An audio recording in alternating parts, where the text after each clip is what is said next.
Ketika kita melihat konflik antara Israel dan Palestina, banyak orang Kristen langsung berkata, sudah jelas Tuhan di pihak Israel.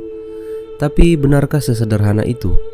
Apakah Alkitab benar-benar mengajarkan bahwa Israel modern selalu benar? Atau kita sedang mencampur iman dengan politik?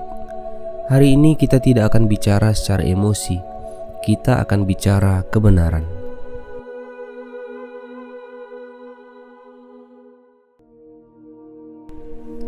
Banyak orang berpikir karena Israel adalah umat pilihan, maka mereka selalu benar. Tapi mari jujur dengan Alkitab. Dalam Perjanjian Lama, apakah Israel selalu benar? Tidak. Israel pernah menyembah berhala, Israel menolak nabi-nabi Tuhan, bahkan akhirnya mereka dihukum dan dibuang. Artinya, status umat pilihan tidak membuat mereka kebal dari kesalahan. Tuhan tetap menghakimi Israel ketika mereka salah. Jadi kesimpulannya jelas, Alkitab tidak pernah mengajarkan bahwa Israel selalu benar. Ini penting karena banyak orang Kristen hari ini membela Israel bukan berdasarkan firman, tetapi asumsi.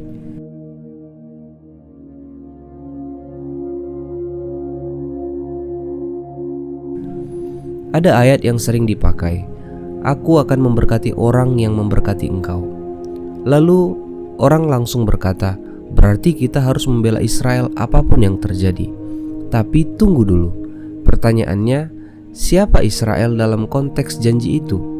Dalam Perjanjian Baru, konsep Israel diperluas bukan hanya bangsa secara fisik, tetapi juga umat percaya.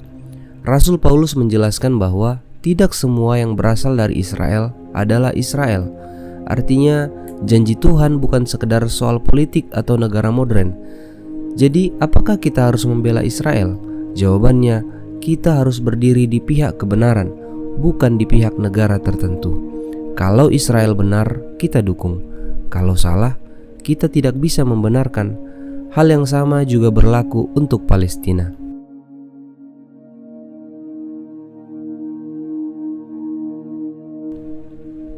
Ini salah satu topik paling sensitif. Tuhan memang menjanjikan tanah kepada Abraham, tapi ada 3 hal penting. Yang pertama, tanah itu bersyarat. Israel bisa kehilangan tanah jika tidak taat, dan itu pernah terjadi dengan adanya pembuangan. Yang kedua, tanah bukan tujuan akhir. Dalam Perjanjian Baru, fokus berubah dari tanah menjadi kerajaan Allah. Yang ketiga, Yesus menggenapi janji itu. Yesus tidak datang untuk membangun negara politik, tetapi untuk membangun kerajaan rohani. Jadi kesimpulannya, tanah perjanjian itu nyata dalam sejarah, tapi dalam Kristus maknanya lebih dari sekedar wilayah geografis. Ini penting supaya kita tidak menyederhanakan teologi menjadi politik.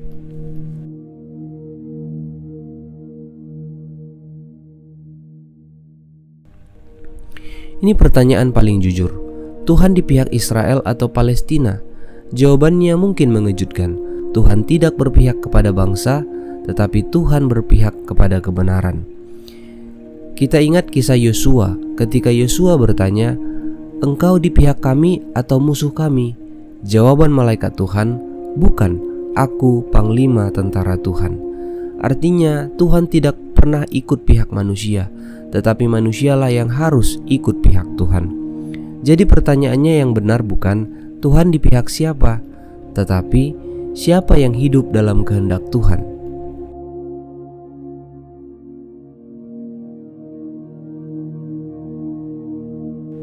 Masalah terbesar orang Kristen hari ini adalah mencampurkan iman dengan politik tanpa sadar. Akhirnya mereka membela tanpa kritis, menghakimi tanpa kasih, dan kehilangan hati Kristus.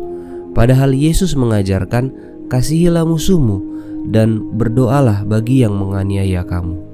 Bayangkan ini, jika Yesus hadir di tengah konflik Israel-Palestina hari ini, apakah dia akan membawa senjata atau dia akan membawa salib?